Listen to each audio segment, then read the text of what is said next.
All right, we're recording. And then, so just here's how the night is going to go. We're going to have this presentation. I will introduce our guests in just a minute, and then we'll have Q&A until the time is out. We're just keeping these meetings about an hour long so we can respect your time, so you can spend time with your families. And if you have not been on Zoom before, I just want to explain how you can ask questions. There is a chat box. If you look at the bottom of your Zoom screen, there is a series of icons at the bottom, and if you click on chat, it'll open up a box to the right, and you can type messages. If you have questions throughout the presentation, you can just put them there, and I will capture them and we'll bring them up during the question and answer portion. And then the other thing you can do when we get to the Q&A part is if you click on the participant icon at the bottom of your screen, it will pop up the list of all the participants in the right-hand side, and you will be able, if you hover over your name, you'll be able to raise your hand, and that's a way that I will also be able to see that you are interested in speaking. So those are the things to look for there. I'm going to keep everybody on mute until, if you have your hand raised, I'll call on you to ask a question. You can unmute yourself at that point. And that's the basics. So let me go ahead and introduce our guests. First, we have Myong Leigh, who is the Deputy Superintendent, of Policy and Operations. He has been a SFUSD staff member since 2000 and has dedicated his career in public education to seeking adequate school funding and creating conditions for educators to do their best work with students and families. In his role as the Deputy Superintendent, Mr. Leigh oversees the district's business services, facilities, information technology, student nutrition, student enrollment, transportation, policy and planning, and intergovernmental relations teams. It's a lot of work underneath him. His work involved interaction and collaboration with numerous staff members in the district, including all school sites and all central office departments. He focuses in subject areas including financial planning and resource allocation, school site-based academic decision-making and budgeting, student assignment and desegregation, collective bargaining and labor relations, capital facilities planning and transportation. Prior to his work with the district, he was the budget director for the DC public schools. And earlier in his career, he was a financial advisor to state and local governments on capital facilities financing and budgeting. So welcome, Myong. And I'm going to introduce next, let me just pull up. Meghan Wallace is San Francisco Unified's Chief Financial Officer. She oversees all financial operations for the district, including budget, accounting, payroll, purchasing, and contracts. Prior to joining SFUSD in July 2019, Ms. Wallace worked for the City and County of San Francisco for 11 years, including with the Mayor's Office of Public Policy and Finance, and most recently as the Finance Director at the Port of San Francisco.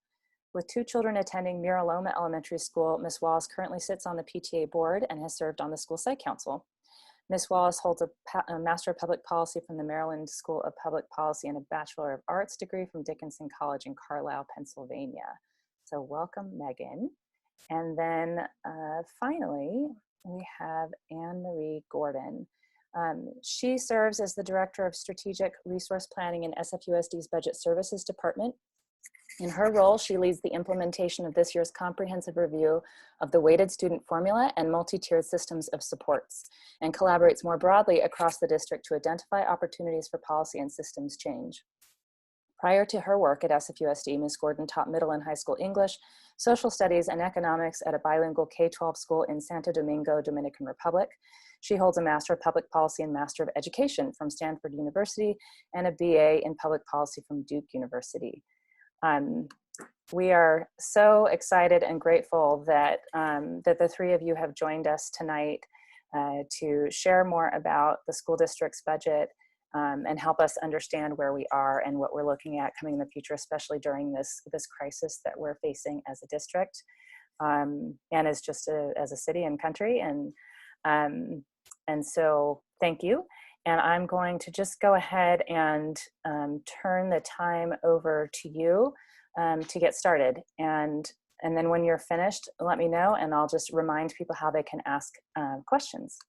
And that's it. Oh, you know what? One thing I forgot to do was actually introduce myself. Probably most people know me because I've been sending out all these invitations. But I'm Michelle Parker. I'm the VP of Legislation for the 2nd District PTA, and we're really glad to have all of you here. The district PTA supports all of the PTAs across San Francisco. We have about 65 schools who have PTAs, and many of them are represented here tonight. All right, turn it over to you all. Maybe I can just start really briefly. I know our time is limited. We could talk for hours tonight about all of the content that we prepared, especially Megan and Anne-Marie. These are two fantastic colleagues. We're so lucky as a district to have them in their roles, and I feel especially lucky to get to work so closely with them. They have a ton of really rich information to share, and we also appreciate the questions that several of you asked ahead of time. So we'll try to get through as many of those as possible. So I'm going to keep my remarks short, but I just really want to say thank you to everybody for taking the time during these stressful days to take an interest in our budget situation, and a lot of questions that kind of go beyond budget too, from the sounds of it. And we want to, this is happening at a really good time because we want to tap into all of you and your fellow school community members and all of the folks in the SFUSD community to help us engage more policymakers going forward in conversations about how we can prioritize and how we can ask them to prioritize schools in a lot of the tough budget decisions that are already starting to unfold. So I love the name of this information session being a 411, and by the end of this, we may want to turn it into a 911, where we're calling on folks to help us in an emergency situation. And we'll end by giving you a little bit of information about how we can all work together to try to seek those resources. But first, I think I'm going to turn it over to Anne-Marie. Is that right? We prepared content about the background of the district's budget, and then also more focused information about our current budget outlook. So if Megan, if you're next up, then please chime in, but I'm going to stop talking. Yes, thanks, Myong. I'll go ahead and kick it off, and then I'll quickly hand it over to Anne-Marie. And I think I'll go ahead and manage the screen. It might be easier, Anne-Marie. I'll just run through the slides. So I'll just go ahead and get started on that sharing.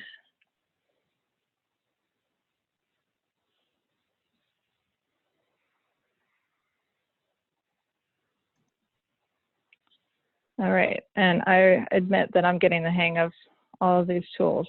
So here we go. I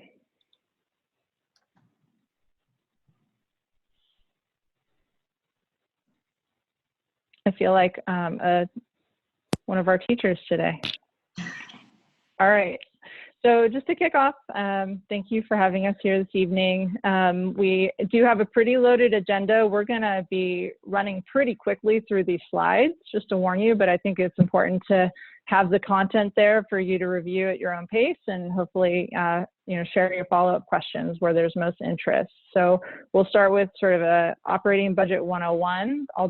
Anne-Marie is going to present that. I'll provide an overview of our budget outlook, and we'll go over our budget process and then transition to question and answer. So kicking off with the operating budget 101. Take it away, Anne-Marie. Awesome. Thank you, Megan. So thank you to everybody for being here. The first couple of slides are just kind of an overview of our budget and a little bit of how things are organized. As you'll see from the visuals, there are a lot of different ways to kind of slice and dice our budget. The funding that comprises our budget comes from a variety of different places. It's used in a variety of different ways. The pie chart is a visual representation of the different funds that create our budget. We are both a district and a county, which is something that even though we operate as one system, it does mean that our funding has these different purposes, depending on on those different functions. The way that the tree map, the squares on the right show us that the majority of our budget is comprised of salary and benefits for staff, and then about 20% for non-personnel. We also have a mix of unrestricted funding and restricted funding, and depending on the context, depending on the conversation, we will pull different views of our budget in order to highlight different features and different aspects of the way that we plan for and spend our dollars. The next slide is a focus on the unrestricted general fund, which is the funding that we receive from the state of California, and that these funds will be the focus of the conversation tonight. For the unrestricted general fund, you can see here that the majority of those funds are spent on school-based supports. All of those dollars are not directly in school budgets, although the majority of them are. In the vicinity of $340 million are directly into school site allocations. But we have other supports that are managed centrally but are deployed directly to schools to help support instruction and school operations. We also then have about 16% of those unrestricted general funds directed towards administrative and operational services to help keep things running, and to manage certain operations that we as a district see being more beneficial managed centrally rather than having that be another responsibility that schools take care of. This next slide, there are a lot of words on this slide, but the idea is to give everybody something that you can read through and get acquainted with some of the alphabet soup, the many acronyms that we have in SFUSD's budget world. So this is kind of a narrative explanation of the flow of our funding from the state to school sites. Starting with the funding that we receive, our unrestricted general funds, is distributed. It comes to us via the local control funding formula based on our average daily attendance. And then from there, we as a district have the decision-making power about allocations and about how we organize funding to sites, funding centrally, etc. The two primary drivers, the two primary vehicles that we use for allocations to school sites are the weighted student formula and the multi-tiered system of supports, which, as you heard in my bio, I've spent a lot of time thinking about and working with and discussing this year. And it's two different methods that are both equity grounded strategies to support schools. The final slide, I think it's the final slide, yes, of this section is basically a visual organizer of site funding. You'll see on the left side of the screen, you see weighted student formula. The boxes to represent all of these different categories are not fully to scale based on the size of these allocations, but the left side is when we talk about school funding and site-based budgeting, these are the dollars that schools see and that principals in partnership with their staff and community have direct decision-making power over. So we as the budget office, a lot of our budget development is supporting principals in filling out the details of their budget. That's this dark blue left side of the visual. And then the right are the different supports that are oriented towards and deployed to sites, but in terms of budget are managed in central office. And so those are prescribed to schools, usually in the form of positions, right? Either, an instructional reform facilitator, a nurse, a social worker, librarian, etc. And then special education and other services. So I know that's a lot to get through, but as kind of an introduction, and I think as we continue the conversation, Meghan is going to dive into a lot more detail about the unrestricted general fund, but wanted to give everybody a little bit of an overview and an introduction to both how the unrestricted general fund is organized and you know, thinking about different perspectives we take on how the budget is organized. Thank you so much, Anne Marie. All right. So next up, I'm going to go into our budget outlook, and we're primarily looking at the current fiscal year, which is fiscal year 1920, as well as next fiscal year, which is 2021. So I wanted to take a little bit of time just to walk this group through how we got where we are today. And what you can see from this slide is a summary of our sources and uses and the trends that they've been following over the last 5 or so fiscal years. You can see in this chart that the green line represents the school district's revenues. The blue line represents our revenues as well as available fund balance. And those two things together are our total sources that can support the school district's operations. So the expenditures that we've had are represented in the yellow line. And you can see that over time, our expenditures have grown considerably, particularly when you compare them with our available revenues. And that over time, they've been creeping closer and closer to each other. And for this fiscal year, when we submitted a balanced budget to the state, we had assumed that we had balanced our sources and our uses. However, what we've found through our review of the budget this fiscal year, really starting in the fall, there are additional costs that had not been taken into account. For one thing, we closed out the prior fiscal year having spent more than we had anticipated, so we drew down more of our available reserves.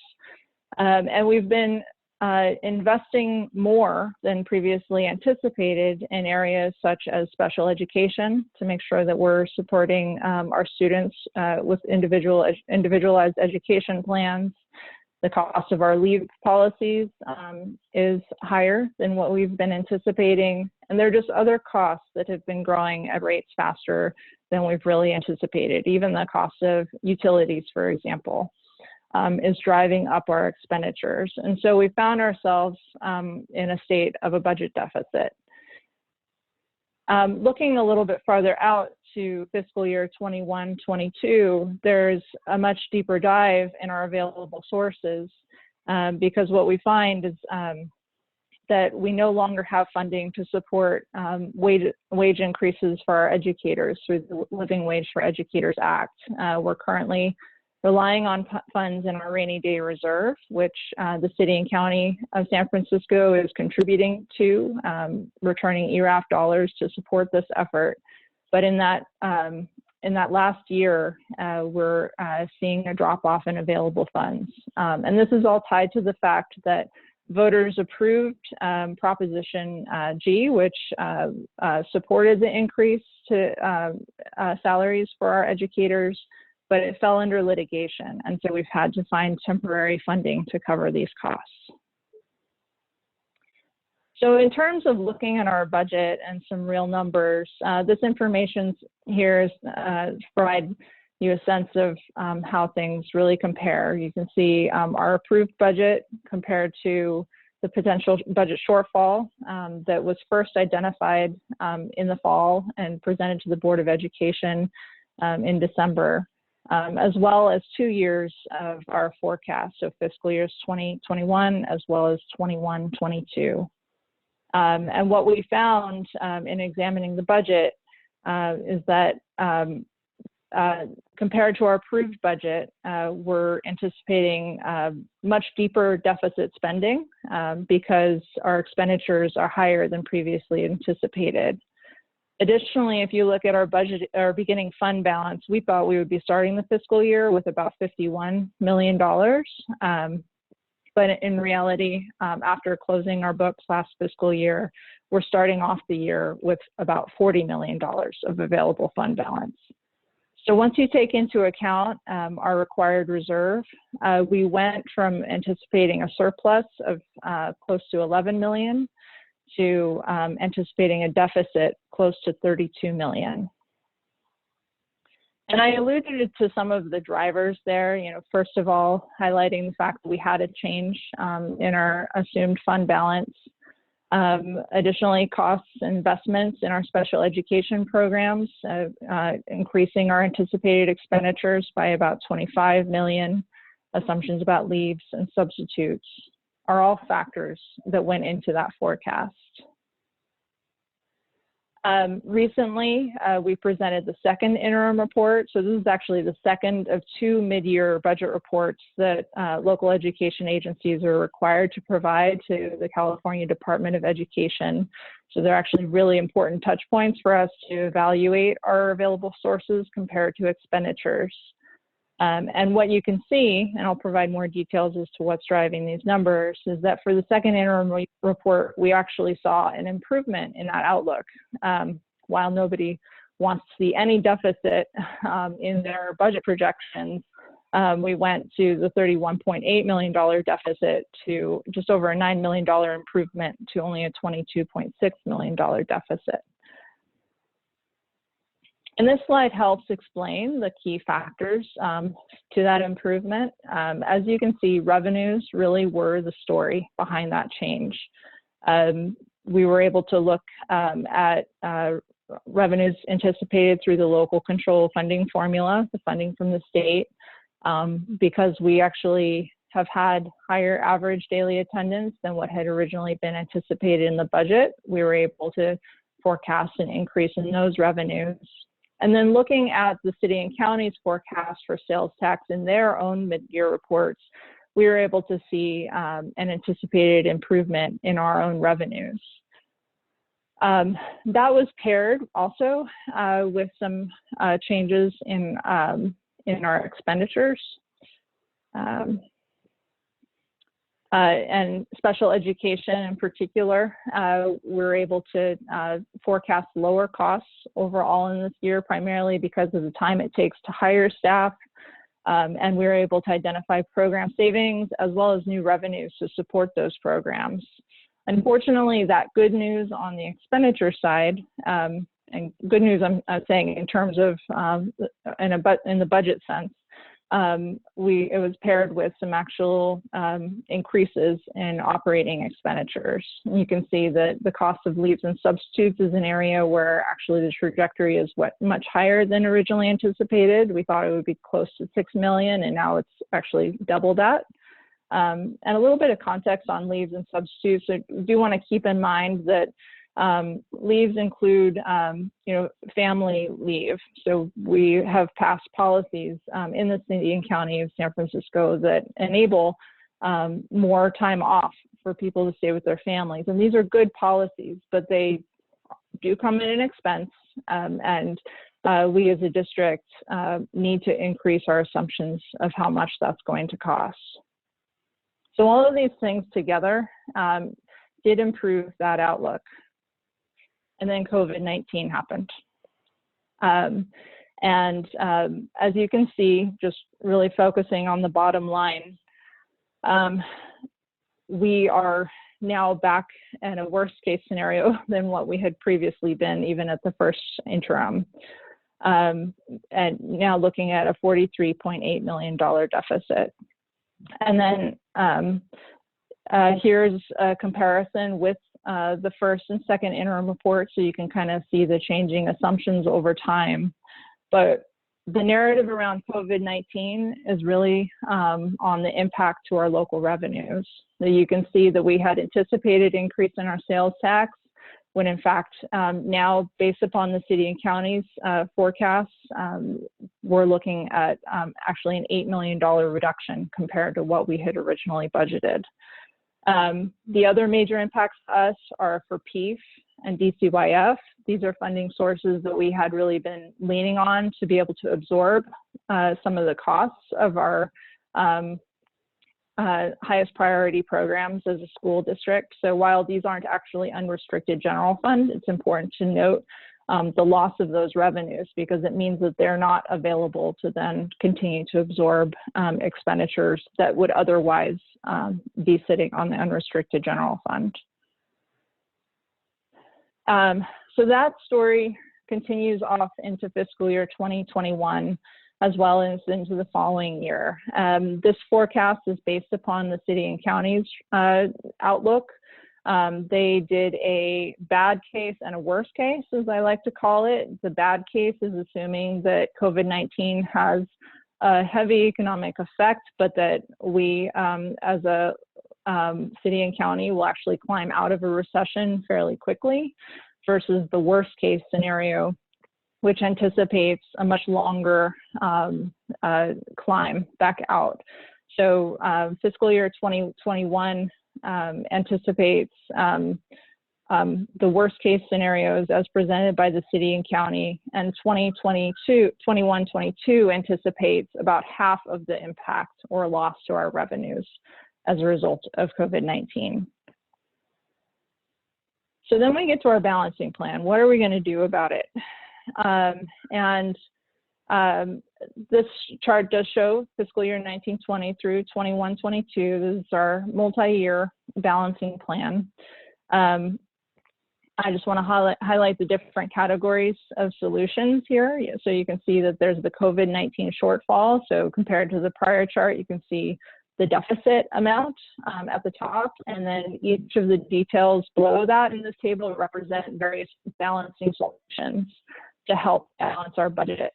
So the goal is for the bar in yellow to be 0. We want a balanced budget. And what you'll see is that we're still out of balance in this current presentation.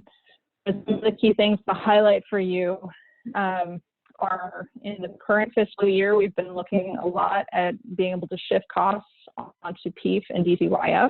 We have an MOU with DCYF where they do fund some of our programs. We're looking at shifting costs of about $17 million onto those sources, both the current fiscal year and next fiscal year. And then applying various cost control measures, such as to supplies and vendor cost controls, shifting costs onto other sources, such as our maintenance reserve. But then we are needing to look at new balancing solutions this fiscal year, specifically to address the issues with COVID-19 and the impact to our local revenues. And you can see that while there are assumptions about savings, so reducing our investments in our workers' comp reserve, this is funds to help cover expenditures related to workers' comp, as well as identifying operating savings that are as a result of closing schools down during this time. We are leaning very heavily upon other funding streams that are coming to light as a result of COVID-19. So we are anticipating close to $11 million from the federal stimulus CARE funding. The state is giving us close to $800,000. And additionally, Spark SF has been doing a ton of work trying to get private gifts into place to help cover our costs. And while we've raised $4.6 million or so to date, this is assuming that only about $2 million of those funds can actually be used to help cover expenditures that are currently landing in our unrestricted general fund. And then the final point that I want to make here is really in fiscal year 2021 and thinking about our strategies. We have at the next Budget and Business Services Committee meeting on May 6th, staff will be presenting central service target solutions. So there are about $26 million of saving solutions that we're working to absorb within central services. There was originally a proposal to split this cut between central office and school sites. So $16 million to central services and $10 million to school sites. But under the direction of the board and through feedback from our community, there was no one wanted to actually make the cuts to school sites. So we're now absorbing those cuts within central services. And the remaining of the solutions are really tied to district solutions, such as shifting costs onto other funding sources and looking for new sources of revenues. But with all of those things together, we're still looking at about a $30 million funding shortfall at this point in time. So for our budget process, here we are at the end of April, gearing up to enter into May. As I mentioned, from the top right of this chart, you can see on May 6th is our next Budget and Business Services Committee meeting. We'll be rolling out more information around those central services reduction proposals, but we'll also be shedding light onto more of the thinking around how to close the gap on that remaining $30 million. And I just want to highlight, and actually I'm going to ask Anne-Marie to talk just for a minute about the local control accountability plan. Sure. So the local control accountability plan is basically the way that we report back to the state on how we are spending our money in support of students in our district. So normally, at this point in the year, our LCAP process would be that we are in the midst of stakeholder community engagement. We have a very active LCAP task force that works in partnership with school communities, with different parent advisory committees. And normally that's what during kind of right as shelter in place went into effect is normally when we kick off that stakeholder engagement process. We were not alone in being impeded from moving that process forward. And so as a result, the California Department of Education has, and the governor has issued an executive order to adjust our LCAP requirements and timeline that will impact our district's LCAP process for the next year. The details are on this slide. Normally, LCAPs are a 3-year document that we update each year to create consistency and the ability for a little bit of longer-term planning. We were going to be creating a new 3-year LCAP that would begin next year, but since we haven't been able to carry out the degree of stakeholder engagement that we would have wanted, that is being postponed until next year. And instead, for this year, we'll be submitting a 1-year LCAP. And specifically in June will be that report, which the state is still working on providing, will be specifically an update on how we as a district have been able to engage with stakeholders and respond to student and community needs in light of COVID-19. Okay, thanks, Anne-Marie. So as a final point of information, just want to lay out, it's like the calendar, but really want to highlight these key dates coming up that, as I mentioned, Budget and Business Services Committee, but the PEEP expenditure plan is also going to be moving forward in its second reading at the end of May. And heading into June will be when we're really engaging the full board on discussions around the budget. So with that, thank you so much. And I hope, Michelle, we've left enough time for discussion. Thank you. Yes, absolutely. Thank you so much for that. I think that it's a lot of information. And I'm sure that there is a wide variety of experience and knowledge that people in this meeting have related to the budget. And so we have a lot of questions that were submitted ahead of time. And so we'll start tackling some of those. And if you have other questions, feel free to raise your hand and I will monitor those hands in the participant box. Or you can put a question in the chat and I'll just read it out loud for everybody to see. But I will just quickly ask a couple of clarifying questions because I would imagine these are some that might come up. When you are going through the plan for the current year and finding most of the savings at the central throughout the central services, that $26 million. So some of the central services impact school sites, correct? They're not on the school site budget, but they're centrally allocated. Is that right? That's correct.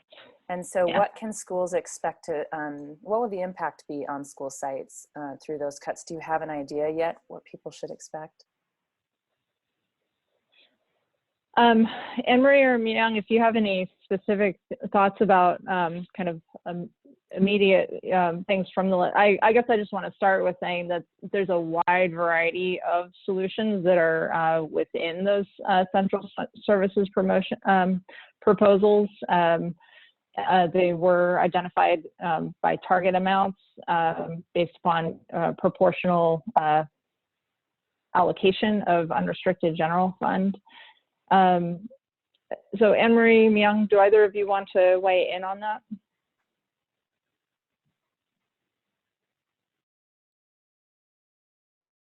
It's No. Sorry, the mute button. It's a little challenging to encapsulate because, as Meghan said, there are so many different.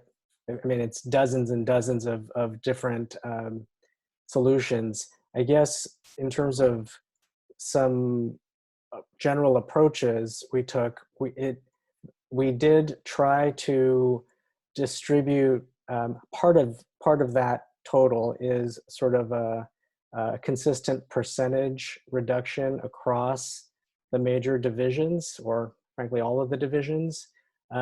So there's an element of sort of shared shared solutions. There are more reductions to non-people or vacant positions, I would say, than there are to filled positions. Although it's not entirely, you know, we didn't entirely avoid reductions of currently filled positions. And I think the other thing I would say is there were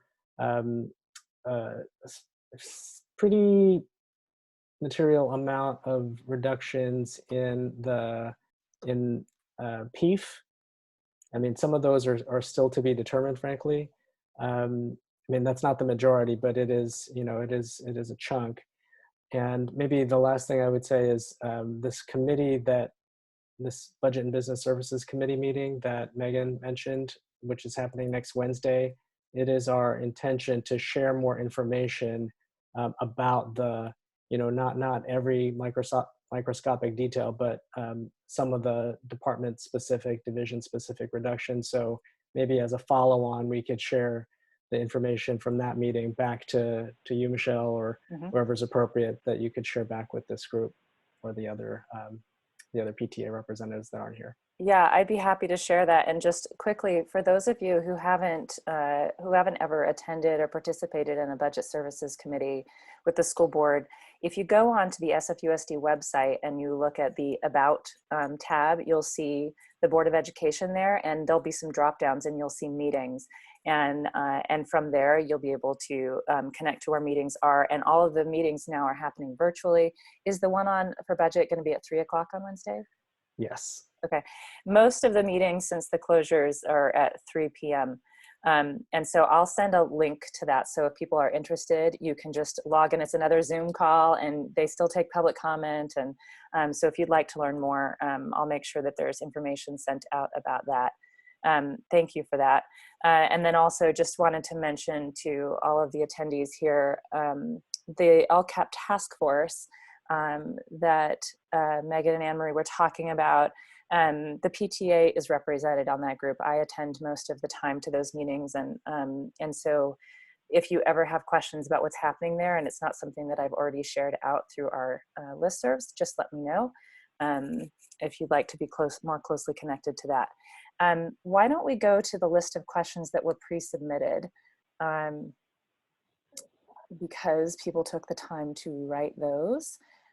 So let's go. I know, Meghan, that you have the list out in front of you, but I'm going to pull up the list that I sent you all also. Yeah, I think I was like trying to spot some that could be quick, easy to answer. Good luck. Maybe just knock those out really quickly. Like one of them about the bond program. Will bond projects and school renovations possibly be impacted by budget cuts? And really the answer to that is no. It's a separate funding stream. And in fact, we're getting ready to go out for another bond sale, ideally June or July. Myong, do you have anything else that you want to add to that?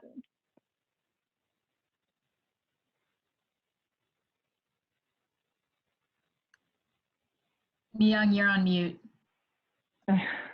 Sorry, thank you. Let me start over. I thought the question, I misread it when I first saw it, that it was about construction projects being affected by the closure or the shelter in place order.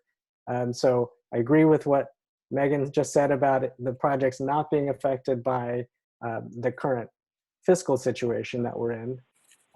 And on the question of the closures, we did pause on some of our construction projects, our modernization projects, due to the last public health directive that deemed, construction projects to be on hold unless they were they met an essentiality test. And so we did move forward. We did identify some to move forward that were related to health and safety, or that we needed to proceed to make progress on in order for schools to be on track and ready to welcome students back in the fall.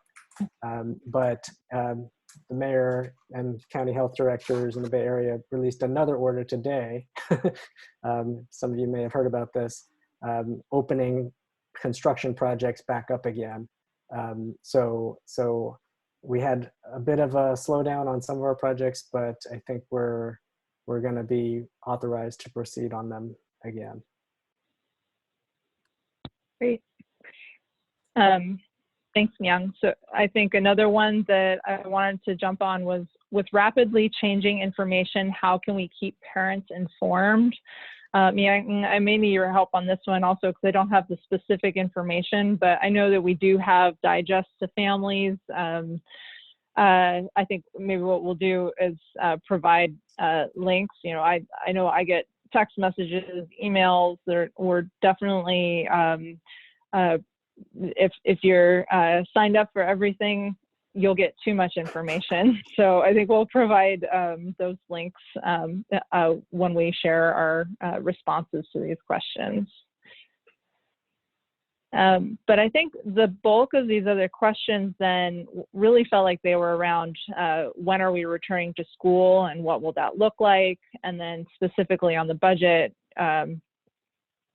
are there going to be staff and faculty cuts? How will site budgets be determined? What is the prioritization criteria for budget cuts? What types of cuts should PTAs plan for? Any impacts to special education budgets? How will arts programs be affected? So I think I could just run through these, see if I can give maybe one or two sentence responses, and yeah, Marie and or some of Myong, it if you want sort to of covered, right? And some of it was sort of, because there were some questions about why are we facing cuts in revenue and things like that. So I think a lot of those you sort of answered. So yeah, so on that one, since you mentioned it, just as you can see, we had an assumption of an uptick, the economy is doing well, and then suddenly it's not. So I think that's why there feels like it's a little hard to track this major shift, but really it was a quick and dramatic shift. I think focusing on the question of, are there going to be staff and faculty cuts? As I mentioned in the presentation, the $26 million was originally split between site budgets and central offices. So now that it's isolated to central, we're not anticipating staff and faculty cuts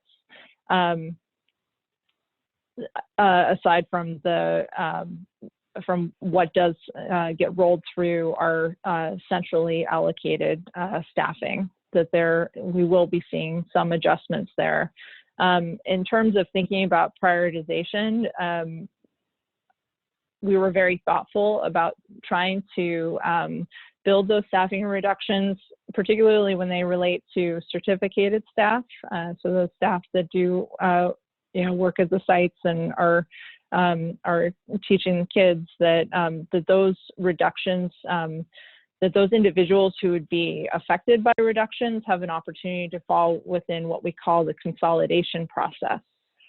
So if one position is closed because of the budget, that there may be other positions that open up simply because of attrition, that somebody leaves a different school site, and there's an opportunity there for that individual to then, rather than totally lose their job, they have an opportunity to transition to another position that is remaining open.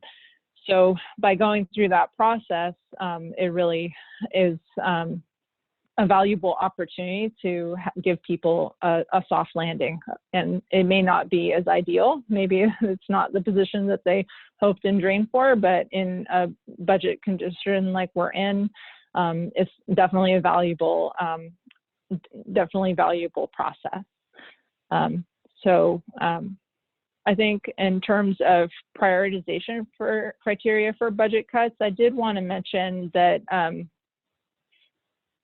we really are spending a lot of time thinking about investments that have direct impact on our students, and kind of that some funding sources or how we're prioritizing between different investments. We're trying to be forward thinking about, are we providing those direct services to kids and helping support their needs? And I think that that's one reason why central services is seen as the first place where we as a district have been prioritizing those reductions of trying to keep the cuts away from school sites. But to the point that, will there be impacts on school sites? It may not be direct, but school sites will likely feel an impact, like through slower hiring processes. We might not be as quick to backfill a position when a vacancy opens up. It may be harder to get substitutes to the school site. So it may not be boots on the ground at a site, but the support services that are offered through central services will be slower. And so I think that is a way the school sites are going to feel a difference. Thank you. I've got a couple of questions that have come in here through chat, and then I would like to make sure we spend a little bit of time talking about revenue and kind of possibilities out in the future that we haven't touched on yet today.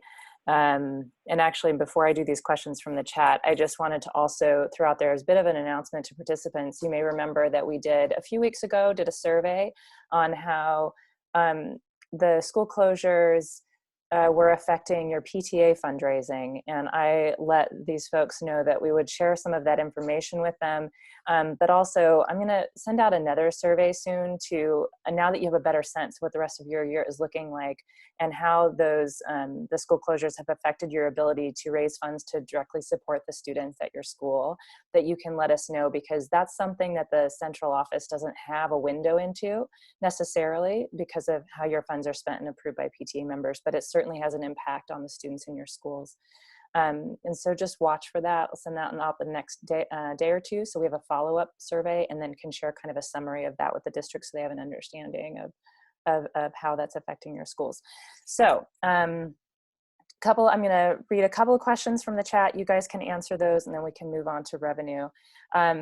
One question was, I'm wondering, what are the anticipated SFUSD enrollment trends and how, if at all, do they impact these strategies and forecasts?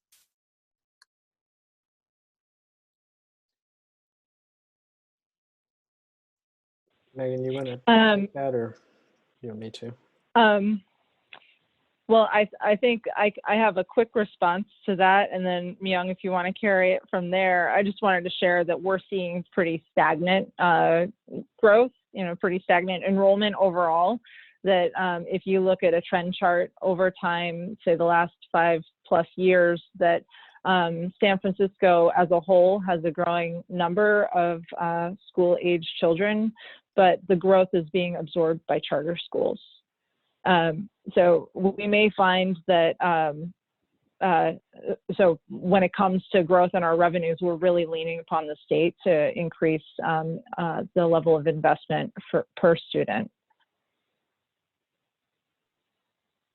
So Myong, if you have anything else to add to that. Well, yeah, I agree with that. I think there are so many unknowns right now about the economy. Among other things, not to mention public health, the evolution of the pandemic and responses and everything. I will say that when we had the Great Recession about 10 years ago, at least as far as enrollment is concerned, we saw a bit of an increase in SFUSD enrollment. and you know, it seemed to be linked to you know, more struggling economic situations. I mean, more families that opted into public school versus another option. So you know, it's definitely premature to plan on anything now because it's so fluid. And you know, in the meantime, these projections are based on sort of a flat assumption about enrollment and ADA. Okay, thank you. And any growth in our city with housing is still a little bit of a ways off. We just don't know quite how that will impact the district yet. Okay, a couple of questions here. I think this one will probably be pretty quick to answer. When did we first project these losses? Is it something we saw coming 3 years ago, 5 years ago? You want to talk quickly to that? And then we have a question about PEEF. Sure. I mean, I can try to field that since Meghan wasn't here 3 years ago or 5 years ago. She was a parent, but not a member of the district staff. So typically, it's really hard to do long-term projections for school districts, especially in California. The revenue picture is very volatile and super unpredictable, and that's been true for many years. So typically, districts project 3 years at a time.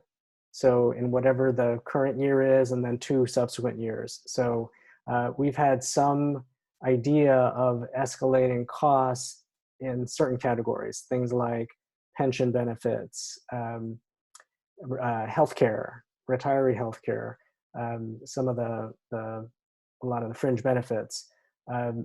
But in general, what's happened is we typically do project a budget deficit in year 2 or year 3 of a 3-year horizon, because you know the planning assumptions are, you know, not really safe to be too speculative or risky about, and that was true in preparing this year's budget as well. But what we've learned this year is, as Meghan said, the increase of some of our expenses, the rate of increase of some of our expenses, including in this year, has really accelerated faster than the assumptions that we made in preparing the budget. So the overall direction of the trend is not a surprise. It's the speed at which the expenditures have been increasing has been a surprise, and we've been playing a bit of catch up over the past 4 or 5 months, frankly, maybe 6 months, as that picture has become clearer. Thank you. There's 2 questions about PEEF. So those who don't know, PEEF is the Public Education Enrichment Fund. It was a voter-passed initiative back in 2006. Is that right? 2004. It was passed in 2004. 2004 is when it was passed, and it's a fund that is split in 3 ways. A third goes to early education through the city, and then 2/3 go to the school district. Half of that is going towards it's called the SLAM portion, sports, library, arts, and music. And then the other, that is often affectionately called the third, goes to lots of different things, but mostly kind of support services for students is probably a fair way to characterize it. So that's what PEEF is. And so the question here is, I thought PEEF funds were protected. What are the consequences for librarians, PE teachers, et cetera? Because you were talking about saving funds through PEEF. And then related, there was a question, what will the effect be on the VAPA portion, which is the visual and performing arts portion of PEEF? So do you guys want to address that? Sure. Well, I guess thank you for distinguishing between our 2/3, so the SLAM portion versus the other general use or OGU. See, real acronym soup around here. So earlier in the year, when we did the first interim report and saw a deficit in the current year, we were looking at PEEF and a significant fund balance that had accumulated as a result of ERAF dollars coming back to the city and county, and then being distributed to the school district through our baseline funding. So PEEF being one of those. interrupt you Oh, real yeah. quick? Can you, because we get so used to using alphabet soup, for people who Sure. don't know what ERAF is, can you explain what that is real quick? It's the Education Revenue Augmentation Fund. So it is part of the requirement of counties to contribute to education funding. And so when the city and county over contributed to that fund, it takes a little bit of time for the state to make that determination. But that determination was made, and ultimately over $400 million had returned back to the city and county.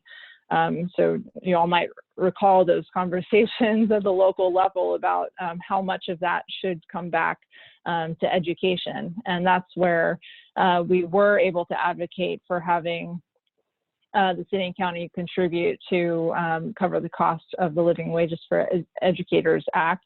So those funds were placed into our rainy day reserve.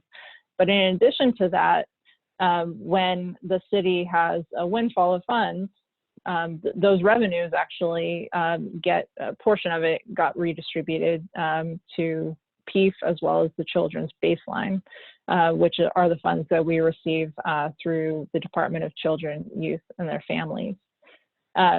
So those funds came back to the school district and through PEEF, and it was more than what we had built into our expenditure plans, both for the SLAM programs and for other general uses.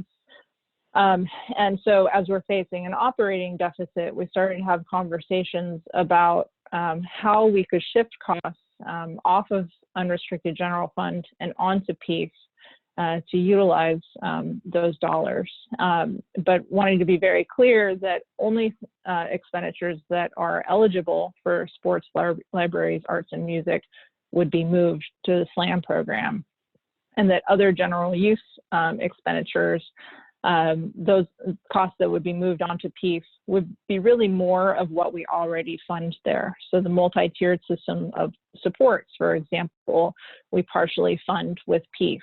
So as part of the balancing plan, there is a $17 million line item that talks about shifting costs onto PEEF. And that's primarily what you're seeing there, is primarily for other general uses. But there would be portions of it that we anticipated would be part of our SLAM programs, like where we actually fund arts teachers currently with unrestricted general fund, we could move them over. So while the board has previously taken the position that only new programming should go onto PEEF, we had very direct conversations with them, as well as the PEEF Community Advisory Committee, the PEEF CAC, who it is the body that advises the board about PEEF expenditures. So we're entering into new territory where if we continue to take the stance that only new costs could be funded through PEEF, then we would be forcing ourselves to make budget cuts. And so rather than forcing that trade-off on a very short notice time frame, we've had agreement that we would go ahead and use this fund balance and spend it down to help cover the costs and balance the unrestricted general fund. Now with COVID-19 hitting, it's so unfortunate because moving those costs onto PEEF was part of our balancing strategy. And now in the current year, we've been directed by the city and county to reduce our expenditures in PEEF by $6 million. And so $3 million of that is going to be on the other general use side and the other half on the SLAM. And in the following fiscal year, we're looking at a $13.6 million reduction, half on SLAM and half on unrestricted general, on other uses. So we are going to be working with staff to figure out how to roll through reductions. But so time will tell in very short order on what the impacts will be on various programs. This individual called out VAPA particularly, so visual and performing arts programs. but we will, in leading up to the second reading for the PEEF expenditure plan, we'll be laying out all of the adjustments that need to be made to our PEEF expenditure plan. Thank you for that. I know we're over time, but I do want to just spend just a couple more minutes maybe with this last question I have to talk about revenue and advocacy. And then if any of you are able to stay for a couple minutes, we have one more question that was asked that we haven't gotten to address yet, but I do know people need to get on with their evenings. And that was, I just wanted to see if there was some current status. Back before we closed our schools and all of this hit, there was some advocacy happening to get ERAF funds from the city. I know that the supervisors' offices and school board members were working with, with parents and others to try to get some money there, but now our city is facing a massive shortfall. And so I wondered what the status of those conversations were. The state is obviously facing shortfalls, but do you have some sense there with the availability? Is there any talk of future ballot measures, whether it's this November or next year, to try to handle some of these shortfalls? And then I saw the stimulus funding in the budget that you presented that we're expected to get. I think you said about 10.8 from the CARE Act. So just generally, what opportunities are there, and where can we plug in as parents to contact people who can help make decisions about how that money is spent? So I would say, please stay tuned. I'm going to make one ask before we wrap up tonight, but in general, we have advocacy that we need to do together on all three levels: local, state, and federal. And in terms of the prospects, and there are links across them. So, the federal stimulus that Meghan included in one of the slides, that was what we consider, or we hope, was a down payment in a way. That was a big help to us. It's great to see, $10 to $11 million from that CARES Act that was passed, I think about a month ago. But there's a lot of discussion now about another package. Some of you may have heard that there's a big push to both pursue a package of funding for state and local governments. And this is the National Governors Association has put forward a package of $500 billion.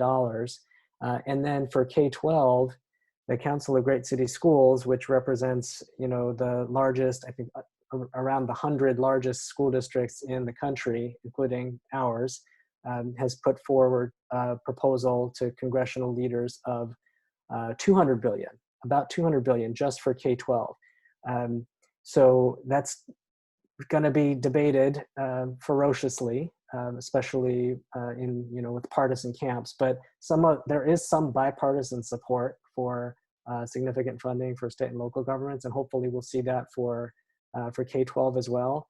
I'm going to put in the chat box a bit of information. It's actually going to be a link to a tweet that I made that links to more information about the Council of Great City Schools.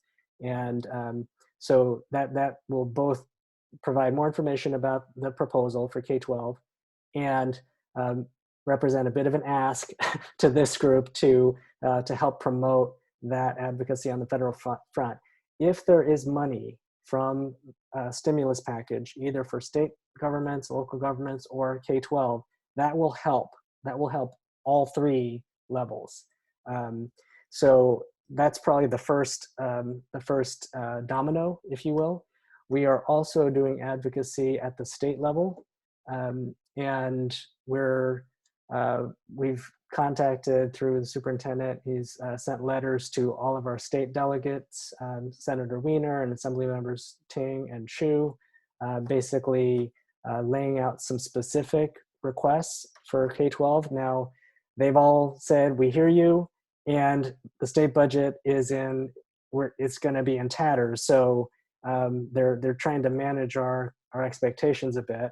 And we understand the reasons why, and K-12 deserves to have its voice. The public school community deserves to be heard and to have our voice and your voices heard. And we know there are so many people on this call that are experts at that. and that have been through a lot of budget fights before. So we'll look forward to working together with you. And then similarly at the local level, there are conversations to be had. You know, the city and county is also facing fiscal calamity, and you know, within the resources that are there and the discretionary choices that are there to be made, again, schools have to be prioritized in those conversations. So in a way, we're working simultaneously on all three fronts.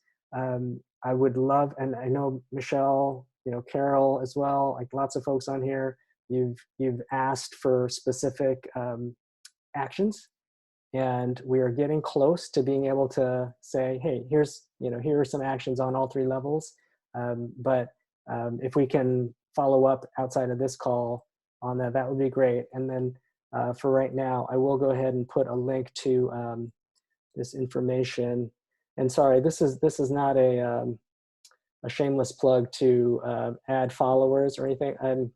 I'm very ambivalent about social media, but please use your own language. But I did, you know, I have some talking points in my tweet, and maybe as importantly, it's a retweet of the information from the Council of Great City Schools.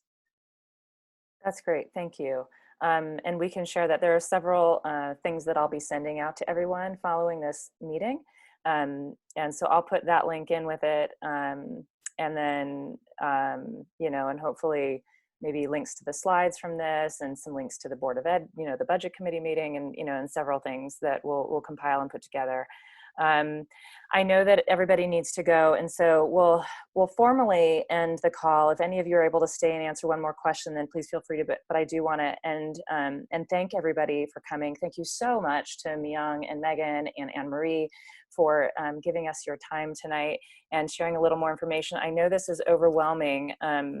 No matter who you are, this is a lot of information. And if you have other follow-up questions on the budget, more things you'd like to learn, let me know, because we can schedule more of these in the future, or if I have information I'm happy to share with you, or I can get it for you. But the more that you all as parents understand how the budget works at the district level and at the school, the better you are able to advocate and understand how to support our students. So we are here to help you do that. So thank you all for participating, and we'll let you go. But we have one more question here if anybody wants to stick around and answer. I don't know how quick it will be, but it was, what's the current status of the teachers' contract negotiations, and how does this play into the projected numbers? If anybody wants to tackle that. I can, well, actually, Meghan, you're on that team, so why don't you field it?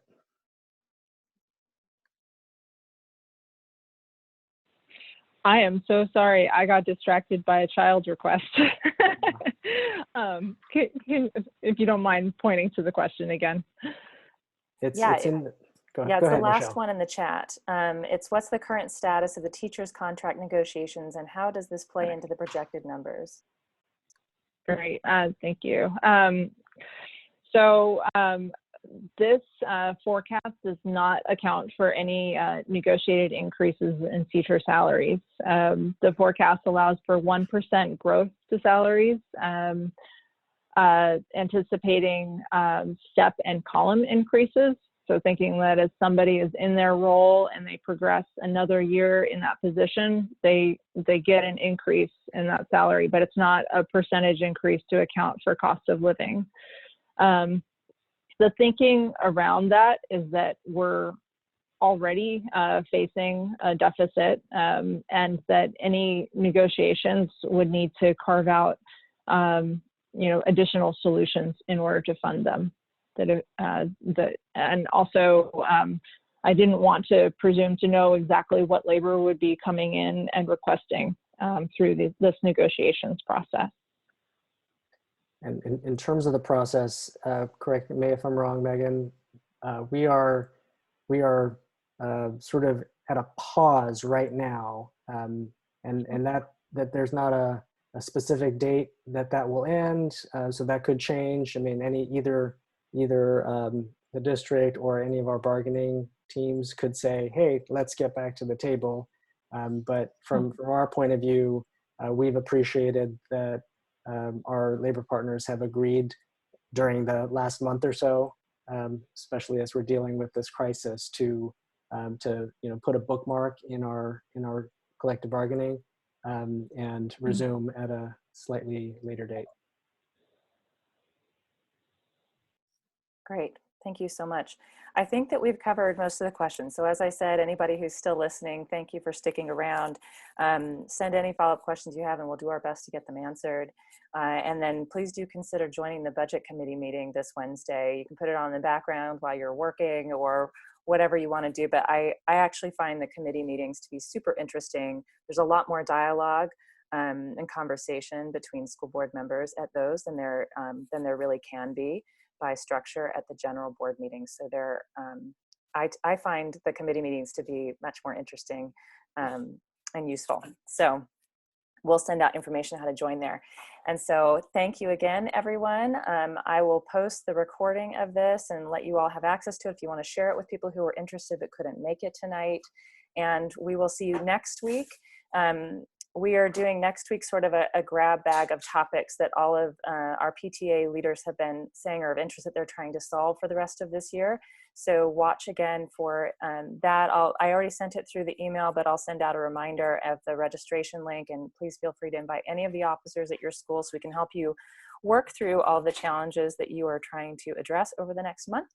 And then in the following week after that, so 2 weeks from tonight, we'll be having the town hall with our state legislators. We'll have Scott Wiener and Phil Ting and David Chu all on to hear questions from you. This might be a time to bring up the kinds of things that Myong was just talking about, whatever the moment seems to call for, but I've asked them to be prepared to talk about supports for families during the COVID crisis and also about the budget, because I know those will probably be the questions top of mind for most people. All right, thank you all so much. Thank you. We will see you later. Thank you. Have a good evening. You too.